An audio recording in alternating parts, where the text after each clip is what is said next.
Hey team, I hope you're all doing well. Today's topic I wanted to go over what is considered a moderate running pace. It's a question that I'm constantly asked.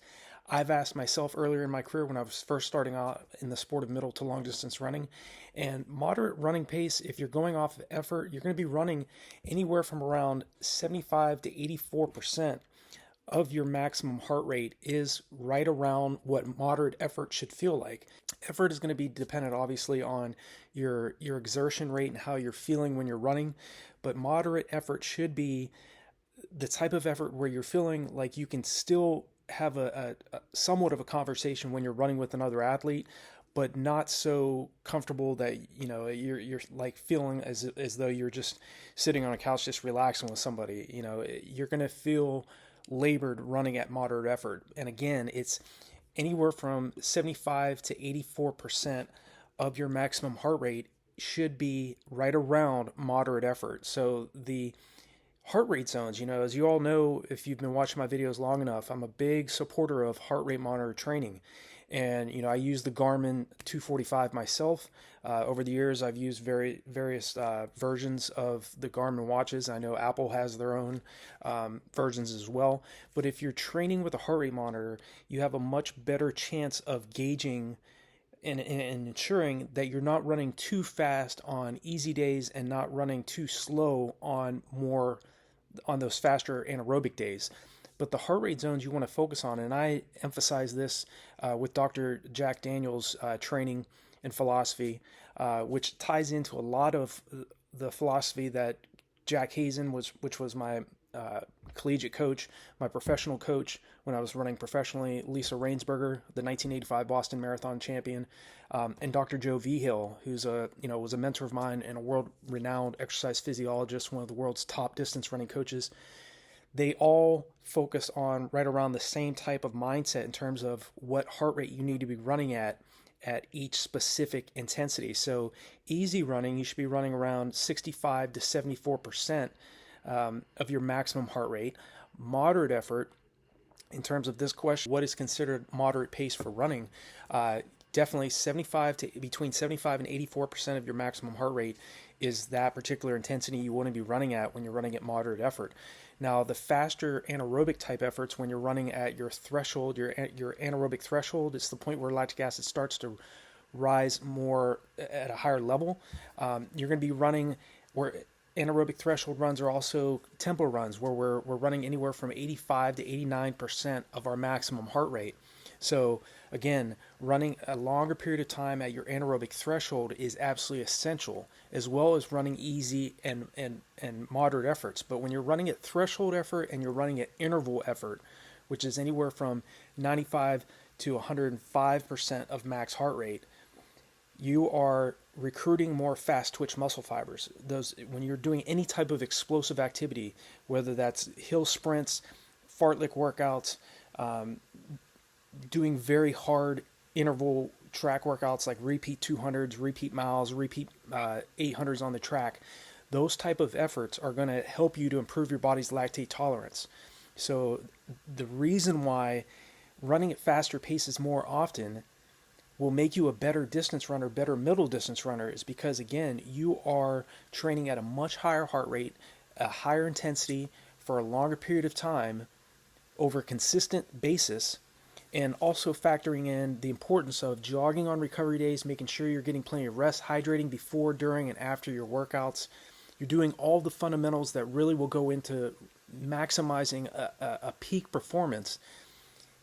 That is key, okay?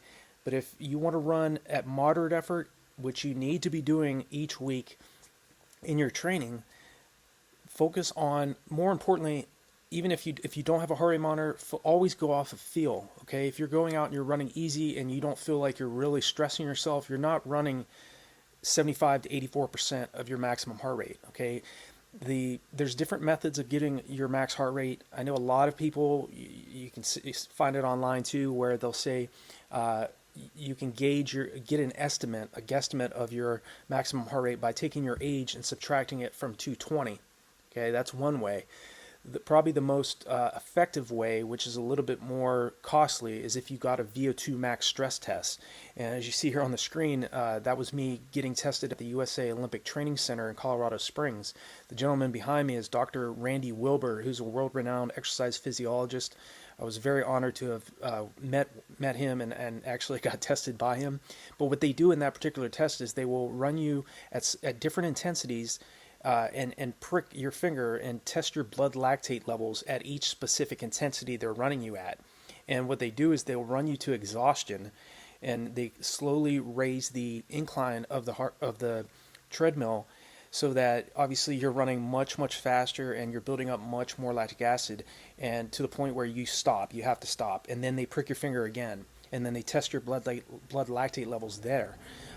So that is a method of getting your maximum heart rate and testing your VO2 max, which is your maximum oxygen capacity, your body's ability to handle extreme amounts of lactic acid buildup and how much oxygen it can be delivered throughout your body running at very fast paces.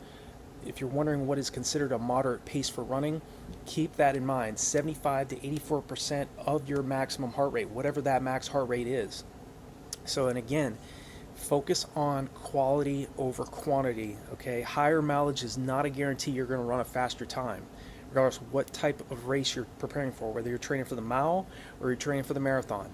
It's what you're putting into your week and how you are strategically setting up your training which matters most, okay? You can check below all of my videos. I have training plans, running courses, other resources that are available there for you if you truly want to take your training and racing to the next level. If you're new to my channel, please feel free to subscribe, hit the bell icon so when I make new videos you'll be notified of it. Like this video, share it with other people. And again, if you're brand new here, I'm the founder of RunDreamAchieve.com. I've had that website since 2011, writing content. I started the YouTube channel here in 2019. Wish I would have started it a decade or so ago. I'm a former member of the Army World Class Athlete Program. Served about a little over 20 years on active duty in the U.S. Army, and so I've got an experience of competing at the local level, national level, as well as the international level, and I share what I've been taught by some of the world's top distance running coaches and some of the world's top runners that I've trained and lived with, including Olympians, multiple Olympians, that have helped me get to the next level. More importantly, I'm sharing what I know in these videos and on RunDreamAchieve.com and with the products and services that I create to ensure that you all are getting better results by training smarter rather than harder. I already know you know how to work hard, okay? Again, we've all been taught how to work hard, but working hard doesn't always get results. Working smart gets results, and using a different method and a different mindset. So I hope this video is helpful for you in terms of knowing now what percentage of your maximum heart rate you need to be running at in order to be running at moderate effort, and also what is considered a moderate effort, moderate pace for running. So if you have any other questions or concerns, feel free to leave me a comment below this video. You all know if you leave a comment, I will definitely respond back to you. So I wish you all the best, and I will talk to you all in the next video.